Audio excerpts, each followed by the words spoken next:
Vamos a mais uma aula da disciplina Teorias da História 2, que tem como tema o ideário historiográfico de Norbert Elias. Um intelectual pode ser caracterizado, dentre outras coisas, pelas suas, digamos, obsessões. Usando a linguagem da psicologia ou da psiquiatria. Quer dizer, aquilo que lhe tira o sono, aquilo com que se ocupa, o seu foco de interesse, a sua mania básica.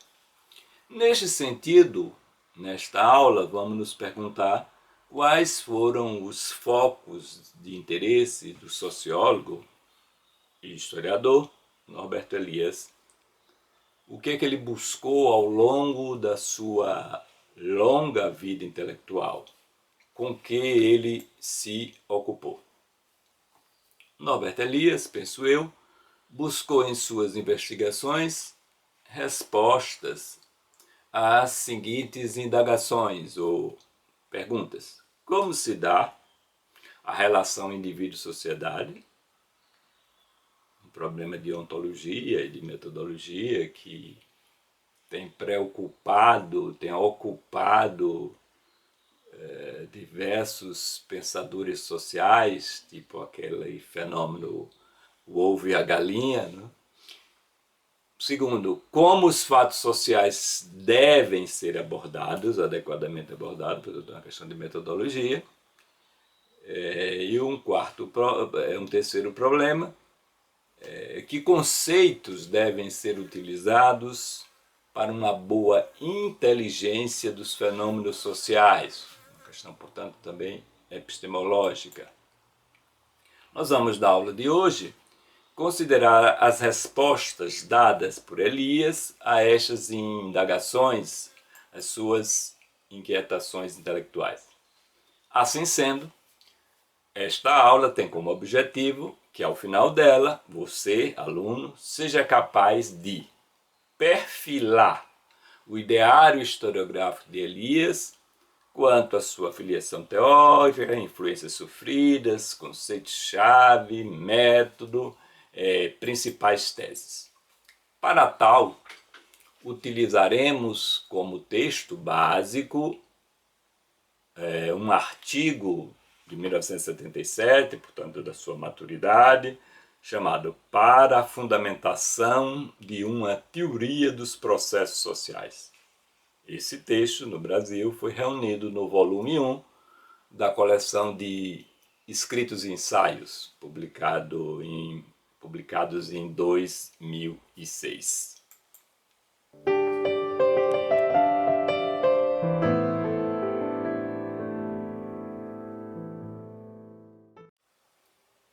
Antes de explicitar, ou tentar explicitar, ou pelo menos esboçar o que eu estou chamando de ideário historiográfico deste sociólogo, desse historiador sociólogo, sociólogo historiador, um pouco de informação biobibliográfica. Elias foi um sociólogo alemão, né? Alemão ou polonês, nascido em Breslau, na época parte da Alemanha e hoje parte da Polônia. E procedia de uma rica família judia polonesa. Estudou sociologia, filosofia, psicologia e até medicina. Era um homem, portanto, de interesse bastante diversificado. Mas ele doutorou-se em filosofia em 1922, quer dizer, o doutorado foi em filosofia. Foi professor de sociologia na Inglaterra, em Gana, na África, na Holanda e finalmente na Alemanha. Em 1933, sendo ele judeu, como já acabei de dizer, por conta dos nazistas, ele foge da Alemanha para a França, onde permanece até 1935, depois se fixa na Inglaterra. A sua obra mais famosa, a obra que lhe deu notoriedade, chamado Processo Civilizador, publicado em 1939. O Processo Civilizador foi traduzido para o francês e para o inglês nos anos 70. E nos anos 90 foi traduzido para o português, né, depois da tradução francesa. Primeiro foi preciso que houvesse uma acolhida francesa para que no inglês, né. Faleceu em 1990, Elias faleceu em 1990 na Alemanha.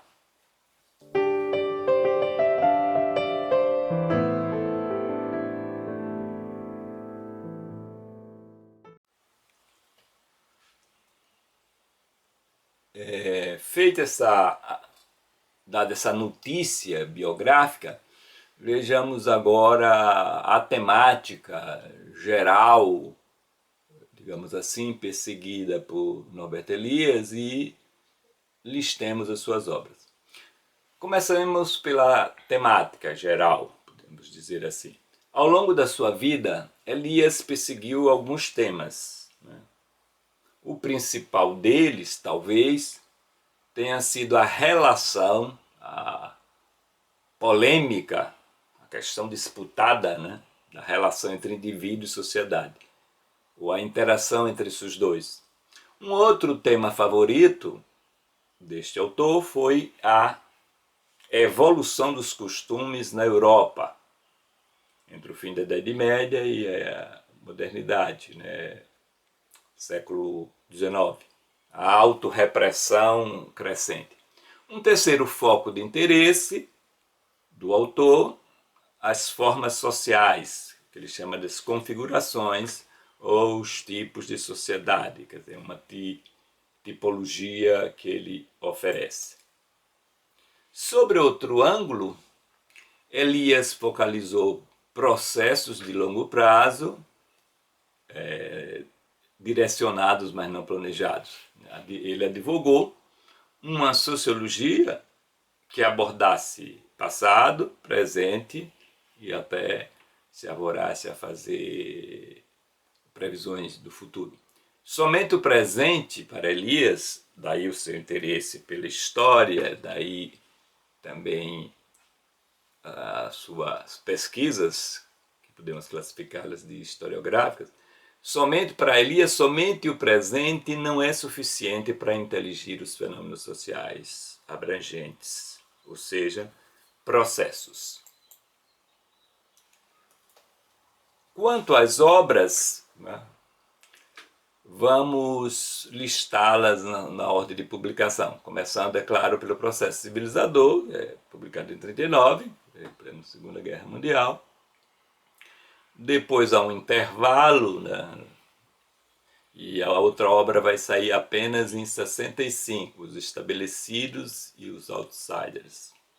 A Sociedade de Corte, 69, O que é Sociologia, em 70, A Solidão dos Moribundos, de 82, Sobre o Tempo, 84, A Sociedade dos Indivíduos, uma espécie de complementação da Sociedade da Corte, publicada em 87, Os Alemães, 1989, Moza, Sociologia de um Gênero, 1990, e Peregrinação a Vatu, a Ilha do Amor, de 1998, portanto, uma obra póstuma.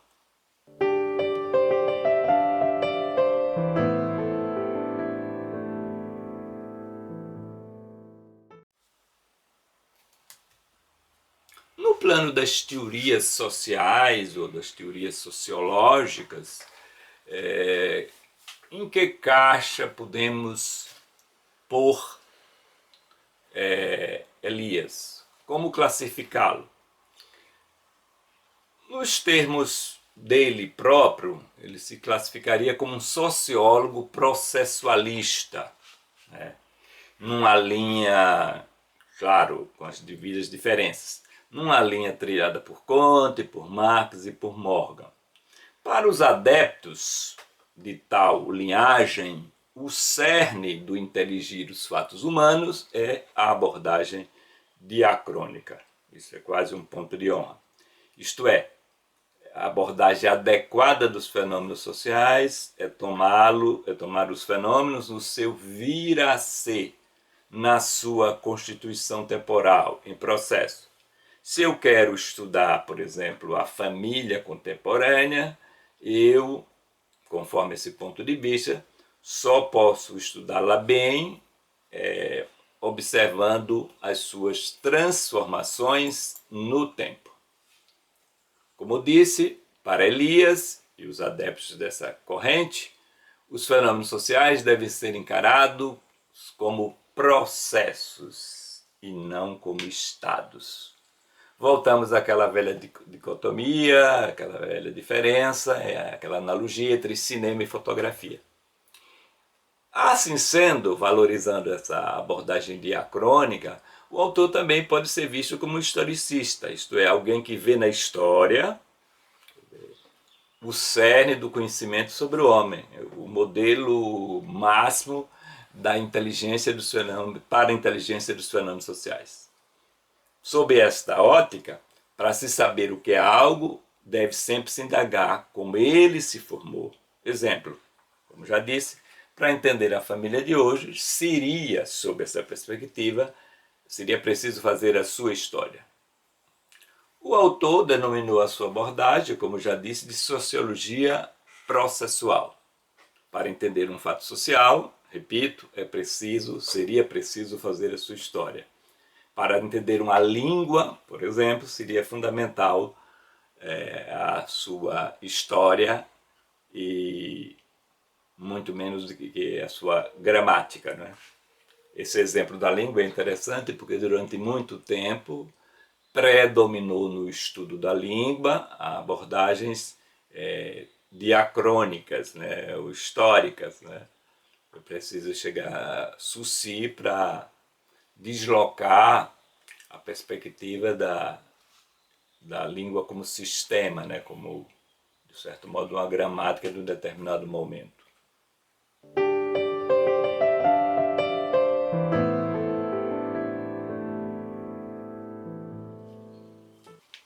Abordemos agora o capítulo ou tópico das influências.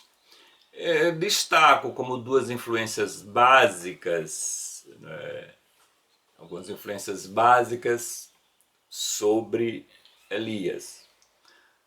Eu acho que nós temos duas influências básicas em Elias, Sigmund Freud e Herbert Spencer.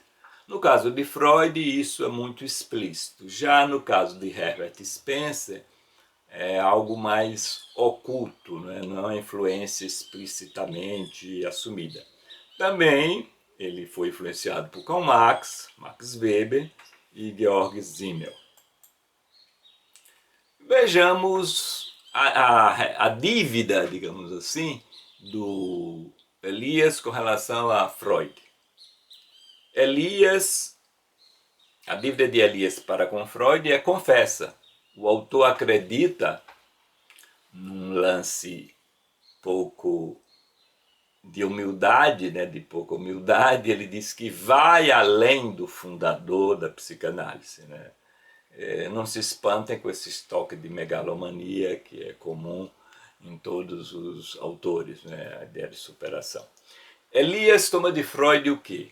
Toma de Freud muito da teoria sobre a evolução da cultura humana. Como se sabe, Freud é, como já disse alguém, um pensador da cultura, não é só dos fenômenos intrapsíquicos ou individuais, mas a cultura humana de modo geral. Elias, como Freud, né, acredita que a chamada civilização implica autorrepressão. Noutros termos, quanto mais civilizada uma sociedade, maior será o controle que o indivíduo exerce sobre si mesmo, sobre seus instintos, sobre suas pulsões, ou seja, sobre o seu lado animalesco. Ser civilizado, para Elias, como para Freud, é ser reprimido em conformidade com este ponto de vista. Vejamos um exemplo anedótico, né, e pouco politicamente correto. Isso é claro que é um estereótipo. O homem pré-histórico, se desejava sexualmente uma mulher, a tomava sem muitos cuidados ou delongas, né? Com a evolução dos costumes, isso é uma coisa anedótica, né? Só para efeito de ilustração. Com a evolução, o refinamento dos costumes, o contato sexual, vamos falar o estupro, digamos assim, passou a ser precedido por todo um conjunto de rituais do cortejo. Ou seja, sob essa ótica, nós passaríamos do estupro puro e simples para o ritual do cortejo, né? Cortejar a mulher. A brutalidade do instinto seria dominado pela cultura, ou seja, o autocontrole, né? Passando, repetindo, do estupro ao cortejo, né? Isso seria o processo evolutivo, isso seria o processo civilizador na ótica de Elias.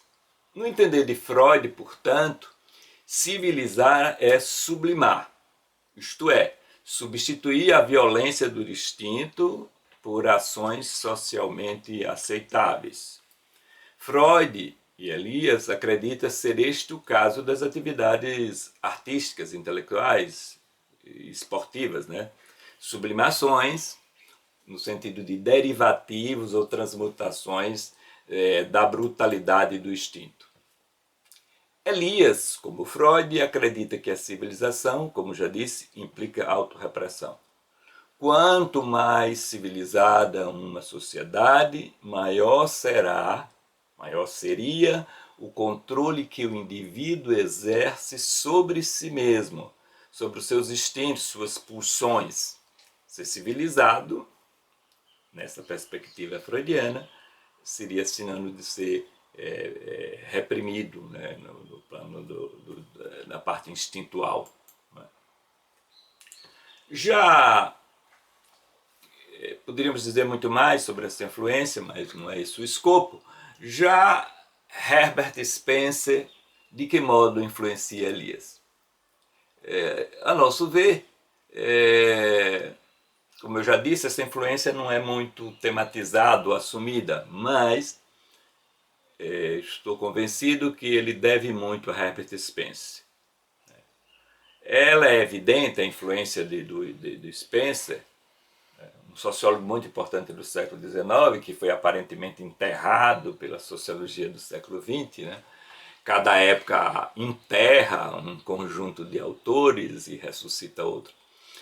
Elias, como Spencer, pretende resgatar, melhor dizendo, Elias pretende resgatar ou atualizar as grandes teorias da mudança social forjadas no século XIX, por autores como, já falei, Comte, Karl Marx e Morgan e o mesmo Spencer. Estes autores que eu acabei de enumerar se pautam pela ambição de descrever e explicar, né, o como e o porquê da trajetória da humanidade ao longo do tempo, concebendo como sendo a passagem do tipo social A para o tipo social B, como a sociedade do tipo A transita para a sociedade do tipo B. Né? Isso, em Marx, como sabemos, o modelo não é bipolar, é pentapolar, né? Os famosos modos de produção. Elias adota, portanto, este modelo spenceriano de mudança social. Elias, como Spencer, pensa a sociedade em termos de evolução. Uma evolução endógena, quer dizer, que surge de fenômenos também sociais, gradual e cumulativa. Essa noção de evolução adotada pelo autor. O processo civilizador, para Elias, ocorre por evolução e não por bruscas mudanças. Por exemplo, o processo civilizador europeu, na sua perspectiva, durou séculos. Então aqui ele se diferencia de Marx, né? Evolução e não revolução, né? Como queria Marx ou como pensa no outro contexto Foucault.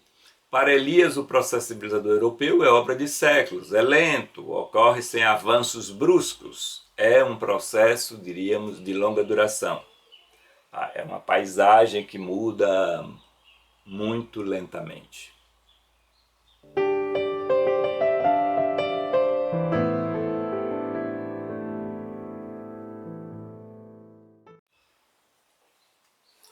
Quais os conceitos-chave utilizados por Elias na sua abordagem socio-historiográfica? Falemos de dois ou de três conceitos que, a meu ver, são capitais ou centrais na abordagem do autor em tela: processo, civilização e configuração. Vejamos inicialmente o conceito de processo, que é quase que auto-evidente.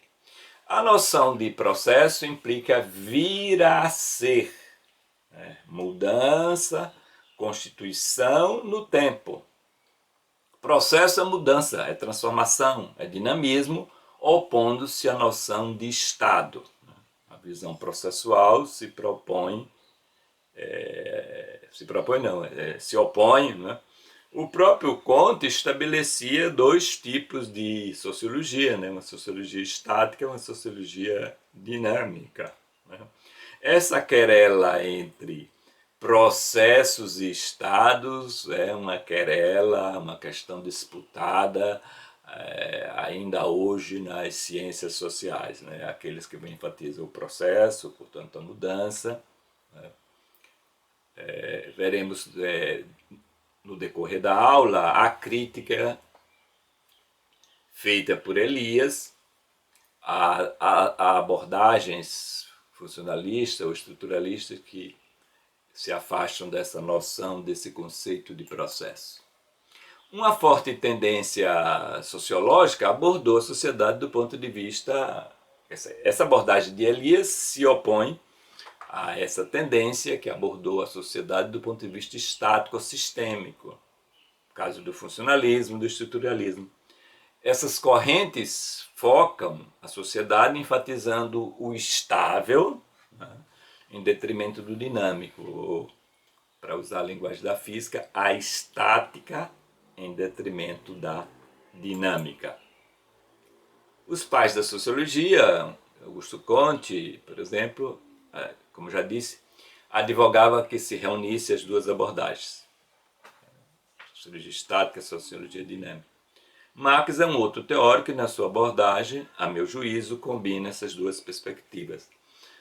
O Capital, a obra mais famosa, inacabada, tem capítulos marcadamente sincrônicos e outros capítulos onde ele explica as supostas leis do capitalismo, e há também capítulos assim mais históricos na acepção de abordagens diacrônicas. Encarar a sociedade como processo ou como Estado tem sido um divisor de águas no pensamento sociológico desde o século XIX. Diacronia ou sincronia, dinâmica ou estática, né?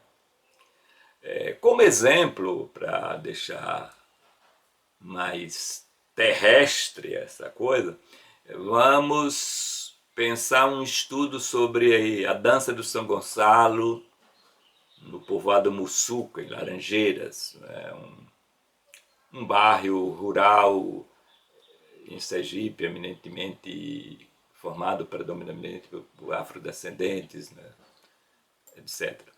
Um adepto da sincronia, ou dos métodos sincrônicos, um estruturalista, um funcionalista, tomará a dança no aqui e agora da atualidade e pergunta o que ela significa no contexto atual, que ligações tem a dança com o famoso contexto social. Se adoto outro ponto de vista diacrônico ou processual, as minhas indagações serão outras. Virá sempre aquela tradicional pergunta: qual a origem da dança? Da dança ou do rito? Como ele tem se transformado ao longo do tempo? Sobre tal ótica, a ótica da abordagem diacrônica, Explicar a dança de São Gonçalo de hoje é fazer a sua história, é acompanhar o rito ao longo do tempo. Os adeptos da diacronia acreditam que para bem compreender um fato social, repito, é necessário fazer a sua história. Jogando um pouco com as palavras filosóficas, digamos, o vir a ser explica o ser. O passado explica o presente. A pergunta-chave dessa abordagem diacrônica é como se formou, como surgiu. Já os seguidores do método sincrônico argumentam que eu posso teorizar o permanente e o fixo. Eu só posso teorizar parando o fenômeno, o fixo ou o que não muda. O que está em constante mudança, somente posso oferecer descrições, relatos e não teorias. Essa é uma querela que, a meu juízo, ainda divide a tribo dos pensadores do social. Por outro lado, nós estamos frente a uma velha oposição entre historiografia e sociologia. Essa oposição que Elias quer superar, né? Fazendo a historiografia, diz ele que seus estudos historiográficos são estudos de sociologia retrospectiva, uma abordagem sociológica. A velha oposição entre historiografia e sociologia, ou a tese de que a historiografia é mero auxiliar factual da sociologia. Esta sim é a verdadeira ciência, na medida que tem ambições generalizantes. Elias participa dessa tradição, colocando a história, ele diz que é o laboratório para ele testar as suas teorias de caráter sociológico. O segundo conceito, como falei, é o conceito de civilização. É um conceito capital na teoria social de Elias. Civilização é o norte da evolução social, é um processo, digamos, de humanização. Falando mais claramente, de transformação, de metamorfose do animal em homem. Em Elias, civilização, como já falei, é sinônimo de autocontrole, autorrecalque. O conceito em Elias diz respeito a um conjunto de comportamentos impostos aos indivíduos, sobretudo por eles mesmos. É o que na sociologia se chamaria endoculturação ou socialização dos indivíduos, né? O forjamento de indivíduos pela coletividade, né? O processo de introjeção. A noção de civilização, no entender de Elias, dá conta ou descreve um fenômeno europeu. O foco dele, até podemos acusá-lo, se é que isso é um pecado, né? A abordagem dele é um tanto eurocêntrica, né? O foco dele é a Europa, né? Ele estudou o processo civilizatório na Europa. A pergunta é, como o lado animalesco do homem, no caso do homem europeu, nessa faixa temporal de final da Idade Média, século XIX, século XX, como esse lado animalesco, brutal, instintivo, foi domado ou domesticado, né? Que mecanismos foram acionados? Qual a relação do processo civilizador e também com os processos políticos, econômicos e sociais? Para o autor, ainda sobre o conceito de civilização, né, realizou-se na Europa entre o século XV e o século XIX um longo processo por meio do qual o animal, o lado animalesco dos indivíduos foi sendo recalcado, domado, forjou-se um novo homem pautado pela etiqueta, pela cortesia, pelos bons modos, pela esportividade, né? No trato consigo mesmo e no trato com os outros. Uma palavra, o homem tornou-se civilizado. Ao longo da obra de Elias, ele buscou responder a uma única questão. Como, repito, no âmbito da Europa, ao longo dos séculos, os indivíduos foram sendo automodelados. Em que consiste tal processo? Como se pode observar, como foi modelado este indivíduo a partir do conceito de civilização. A resposta do autor, repito, é simples. A história do homem europeu, desde a Idade Média até o século XX, até o século XIX, pode ser descrita como um processo civilizador. Os indivíduos foram paulatinamente controlando o seu modo animalesco, introjetando repressões, o recalques, ou seja, usando aquela dicotomia famosa, né, estudada, dentre outros, por Lévi-Strauss, né, aquela oposição natureza e cultura. A natureza foi domada pela cultura. A besta fera, falando na perspectiva de Elias, que não é exatamente a perspectiva de Lévi-Strauss. A besta fera foi se humanizando, noutros termos, civilizou-se. A história para Elias, portanto, é um processo civilizador. Ao longo dos séculos, a brutalidade foi substituída pelo refinamento. O estupro, naquele exemplo anedótico e pouco politicamente correto, teria sido substituído pelo amor cortês. Né? O comer animalesco com as mãos foi substituído pelos bons modos à mesa. A etiqueta, né? As funções excretórias, né? Suar o nariz, arrotar, essas coisas, foram postas, estou falando no caso da Europa, né?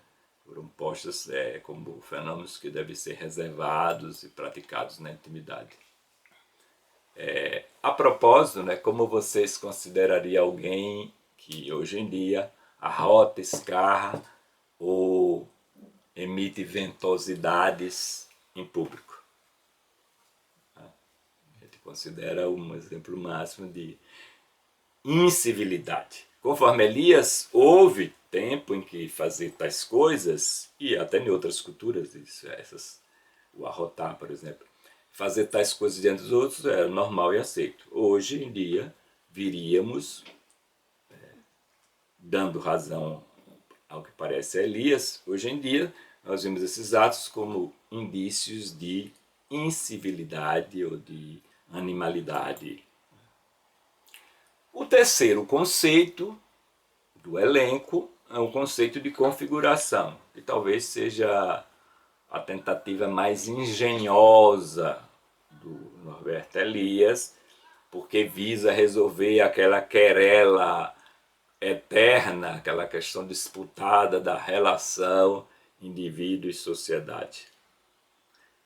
A propósito, uma nota biográfica, no meu mestrado em antropologia tivemos uma disciplina com este nome, né? Mostrando as diversas respostas dadas pelos teóricos. Bom, o conceito de configuração ou figuração tem compromisso com a visão processual do autor. A noção de configuração visa distinguir-se de outras noções, né? Então, vamos entender configuração dizendo o que ela não é, ou opondo as noções às quais a noção de configuração quer substituir. Então, o conceito de configuração ou de figuração em Elias é uma noção que visa substituir duas noções e duas vertentes de duas abordagens sistêmicas ou sincrônicas. A noção de estrutura ou a noção de sistema. Mais uma vez, é dinâmica versus estática, vir a ser versus estado, diacronia. Depois veremos por que ele se coloca contra essas duas noções, né, expressivas tanto do estruturalismo como do funcionalismo. Configuração em Elias é um conceito muito mais imagético, né? Uma configuração ao contrário na estrutura, algo pautado primeiro pelo dinamismo, pela mudança. Enquanto tendemos a pensar a estrutura como fixa, a configuração é dinâmica, é móvel. Para falar da figuração, ele se vale de uma analogia, né? Portanto, ele apresenta uma definição muito mais alusiva do que rigorosamente conceitual. Uma configuração, diz ele, é algo como uma dança de salão, uma mazurca, um tango, um minueto. Em tais casos, vamos tentar, a partir desses exemplos, ver o que é que ele está querendo dizer. No caso dessas danças, né, nós temos uma coreografia, né, quer dizer, um conjunto de passos, de movimentos impostos pela tradição, quer dizer, um esquema prévio. No entanto, os dançantes não são meros bonecos, há margens para improvisos, né, para a livre criação dos indivíduos. Né? Então, essa relação da dança, da coreografia e a performance dos dançantes.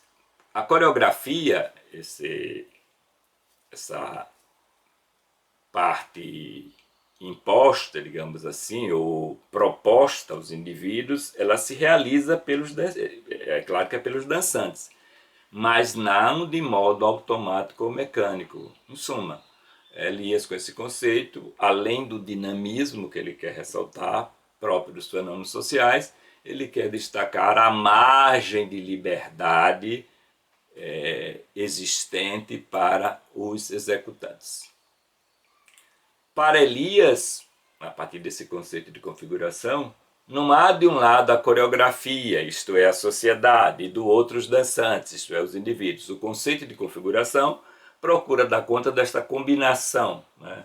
Indivíduo, sociedade, realidades distintas, analiticamente, porém inseparáveis. Porque a coreografia, voltando ao exemplo dele, somente se materializa no dançar dos parceiros. A noção de configuração é, portanto, para ele, mais adequada que o conceito de sistema ou o conceito de estrutura oferecido pelas teorias sincrônicas, as teorias sincrônicas, a defesa de abordagens sincrônicas do social.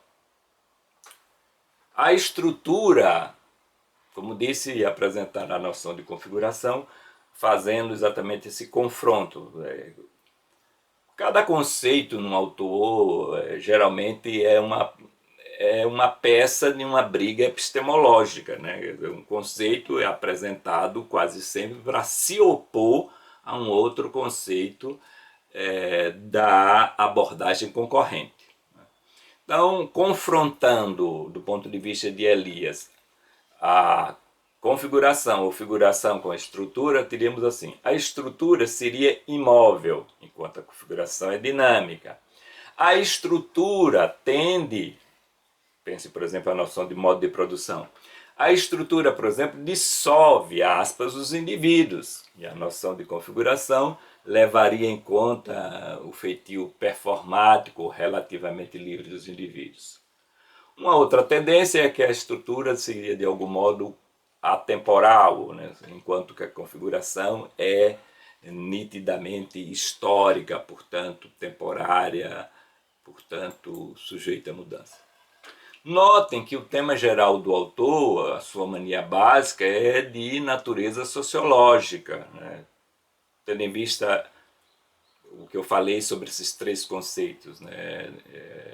A relação indivíduo-sociedade, porque essa relação perseguida, essa tentativa de superação dessa dicotomia indivíduo-sociedade, como eu já disse, é uma das dicotomias fundamentais do pensamento sociológico.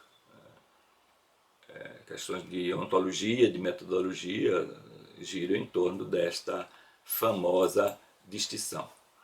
O ponto de partida é o indivíduo, a sociedade. Individualismo ou holismo. A sociedade é somente uma soma de indivíduos. Elias toma para si a tarefa de responder a essas indagações.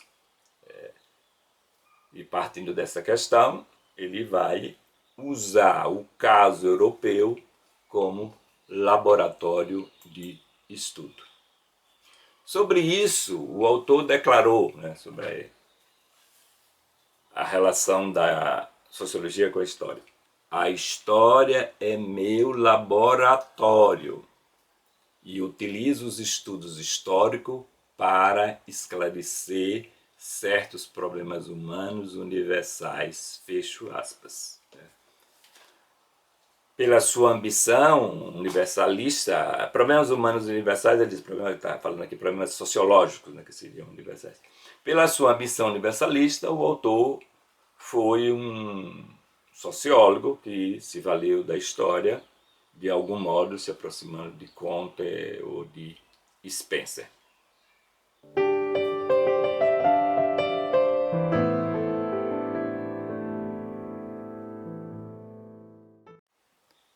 Falei dos conceitos, tentando explicitá-los, defini-los um tanto abstratamente. Vamos agora, a partir de alguns exemplos, tentar enumerar, tentar exemplificar alguns usos possíveis, né, destes conceitos de Norberto Elias. Esse tópico da aula poderia se chamar Elias Modos de Usar, né, que os conceitos-chave dele. Né. Os conceitos oferecidos pelo autor, civilização, processo e configuração, como vocês podem observar, são de amplíssima utilização. Né. O leque de fenômenos. Civilização, por exemplo, pode ser usado em qualquer pesquisa. Estou falando civilização no contexto tal qual o concebe Norbert Elias. Você pode usar o conceito de civilização em qualquer pesquisa que verse sobre objetos tais como etiqueta à mesa, eufemismo da linguagem, educação sexual, ou seja, temas que envolvem o controle dos instintos ou a moderação do natural no animal humano, né? Ou a culturalização ou a sublimação do natural. Exemplos são os manuais de etiqueta, os eufemismos para a morte. Né? Exemplo do eufemismo para a morte, né? Em vez de você dizer bater as botas, você fala, usa o eufêmico descansou. Em vez do grosseiro para alguns parir, você diz dar à luz. Né? Aliás, em nossa civilização, a morte enquanto fenômeno natural de decomposição, há toda uma série de tabus. Não sei se vocês já perceberam que hoje em dia nós temos o serviço dos velatórios e cremação, enterramento, tudo encarregado dos cuidados com o morto. Atentem para a publicidade dessas instituições. Em nenhum momento a palavra morte aparece. Entendeu? É impressionante. Eles fazem um malabarismo para que a palavrinha tabu, a palavrinha proibida, morte, não aparece. Né? Então, do ponto de vista da noção de civilização de Elias, significa esse processo de... porque a morte, dentre outras coisas, é claro que é um fenômeno natural, né? Um fenômeno natural de decomposição, então é preciso amenizá-lo. Né? Quanto ao conceito de configuração, ela pode ser usada toda vez que um estudioso quer acentuar a relação, para usar um termo muito da moda, a relação dialógica entre os indivíduos e, aspas, o sistema social. Pensem, por exemplo, um estudo sobre a atuação do clero brasileiro oitocentista. Por que seria uma configuração? É claro que há uma que podemos chamar de estrutura, uma parte normativa da Igreja, o Vaticano, mas a atuação de cada membro do clero ou dos diversos membros do clero não obedecem tal qual as diretrizes vindas de Roma. entendeu? Então há uma margem de manobra, né? Os padres, né, o clero não reproduz a cartilha do Vaticano, né, para mostrar exatamente essa relação. Este conceito de configuração, a meu juízo, pode ainda ser proveitoso quando se quer investigar o papel dos juízes, tema muito atual, no exercício da justiça. De um lado, a coerção, né, digamos assim, do sistema judiciário, do outro, a relativa, ou para alguns abusiva, a autonomia do juiz, né? Então, mostrando esses dois aspectos. Por fim, a noção de processo, que é quase autoexplicativa, é útil para inteligir todo o fenômeno em perspectiva de mudança, de vir a ser, de sua gênese, de suas transformações no tempo. Deste modo, voltando ao exemplo da família, o conceito pode ser usado para estudar a família brasileira entre a colônia e o império, ou ainda para lembrar um livro famoso, O Amor no Ocidente, um processo de evolução, né? Um processo de mudança constante.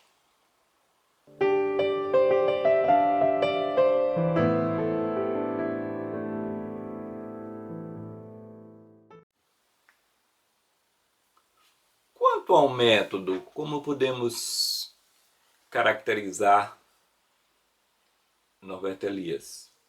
Qual o método seguido pelo autor? Podemos batizar o método seguido por Elias nas suas obras mais historiográfica ou mais etnográfica ou sociográfica, em dois aspectos. Primeiro, sobretudo na obra Processo Civilizador, podemos classificar de método diacrônico ou processualista. Para ele explicar, historiar nesse sentido é explicar evoluções, mudanças sociais. É o que ele faz, por exemplo, no estudo dos costumes europeus entre o século XVI e XIX. Abordando esse assunto na sua obra principal, ele narra e explica transformações e mudanças. Mas o autor também se vale, né, aí utilizando a noção, por exemplo, de processo. Mas o autor também se vale, quando usa a ideia da configuração, o método sincrônico, né? O autor se vale da construção de modelos ou de tipologias sociais, né, ou de configurações. Um exemplo disso são os estabelecidos e os outsiders, né, a sociedade de cortes, a sociedade de indivíduos. Né. Podemos dizer, portanto, que o método em Elias é bipolar, tanto é diacrônico como sincrônico.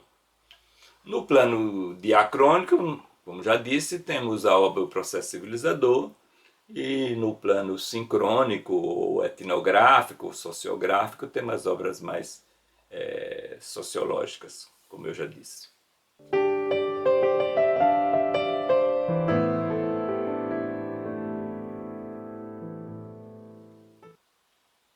Dois outros traços caracterizam a abordagem, né, do autor. Um deles, eu já aludi aqui, que é a crítica às abordagens sociológicas sincrônicas, ou as duas abordagens concorrentes, que no caso funcionalismo e estruturalismo. Né? E uma outra característica, um outro traço, é a superação, ou a suposta superação do holismo, das abordagens totalizantes e do individualismo, né? Outra querela sociológica. A crítica às abordagens sincrônicas ou estáticas, né? Elias inclui em tal rol o funcionalismo e o estruturalismo. É preciso pensar, quer dizer, como a obra de um autor está em diálogo ou em briga mesmo com essas duas correntes extremamente importantes nos anos 50 e 60, né? Exatamente no auge da... Esse é o inimigo teórico enfrentado por ele, né? O funcionalismo e o estruturalismo. Para Elias, essas abordagens, esses aportes são equivocados, como eu já disse, porque os fatos sociais somente podem ser inteligidos, ou sobretudo os processos de longo alcance, em seu VAC, ou seja, processualmente, diacronicamente. Façamos uma analogia. Elias acredita que uma fotografia, em princípio, é menos reveladora da realidade que um filme, ou mais, que a realidade somente se revela plenamente quando se trata de processos de longo alcance, quando encarado na forma fílmica. O VAC, como já disse, explicaria o ser. O estar explica-se pelo que foi. Em outros termos, o autor pode ser, também já falei disso, adepto de um certo historicismo, isto é, a sua crença que explicar um fenômeno é, em grande medida, fazer a sua história. Concebendo o aporte da sociologia como histórico ou diacrônico, Elias investe violentamente, né, contra o funcionalismo e o estruturalismo. Só lembrando que o primeiro advoga que estudar um fato não carece, para se bem abordar um fenômeno social, não carece de fazer a sua história, no aqui e agora.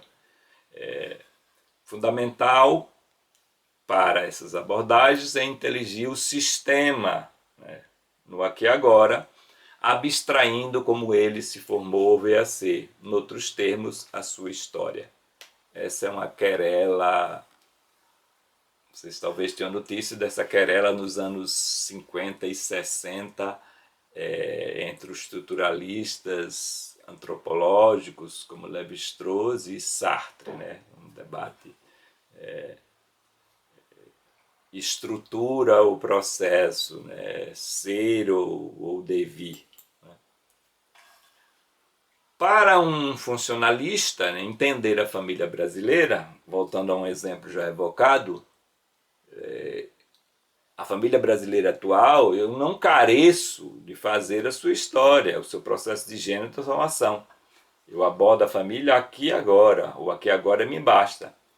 As indagações nesse tipo de abordagem, criticada pelo autor, por Elias, são como se configura a família aqui e agora e não como ela veio a ser. A polêmica aqui pode ser resumida com analogia. A fotografia, ou uma pergunta, é menos reveladora da realidade do que um filme? Elias aposta, sobretudo para os processos de longo alcance, na abordagem, digamos, fílmica.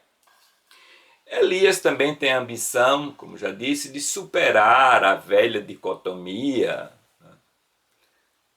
indivíduo e sociedade. Uma abordagem sociológica, respondendo àquela pergunta. Uma abordagem sociológica, qual deve ser o ponto de partida? A unidade básica, o ponto de gravidade. Frente a essa questão, nós temos duas posições antagônicas.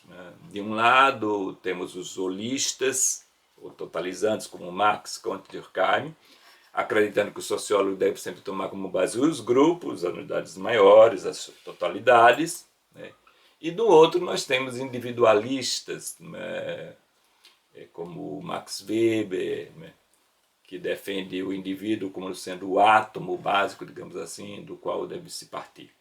Para estes, a sociedade é fundamentalmente formada de indivíduos de carne e osso, e é deles que se deve partir.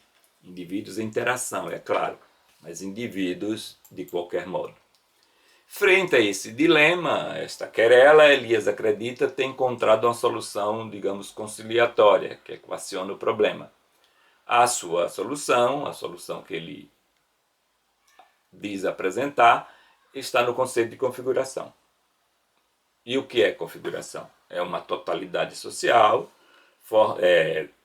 dinâmica, né, formada de indivíduos em atuação e interação. A totalidade, ou aspas, a estrutura, condiciona os indivíduos, mas não o determina completamente. Há espaço para manobras, como no exemplo da dança de salão que eu evoquei há pouco. Há espaço para manobras, para autonomia. A totalidade existe no e pelos indivíduos. Podemos ainda citar no campo das artes a relação do músico e da partitura musical. Há a partitura,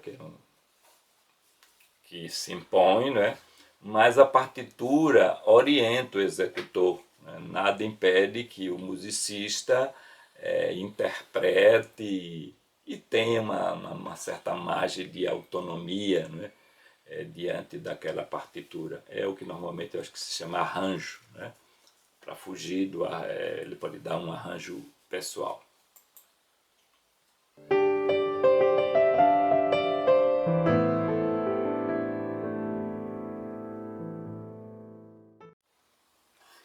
Finalizando este perfil, essa tentativa de perfil do ideário historiográfico de Norberto Elias, como podemos sintetizar este ideário?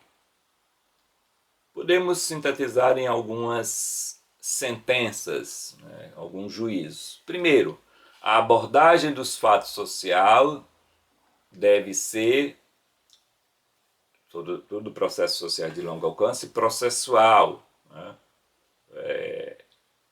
ou diacrônica. Segundo, a relação indivíduo-sociedade é dialética, ou, para usar um termo mais simples, de mão dupla, de interdependência.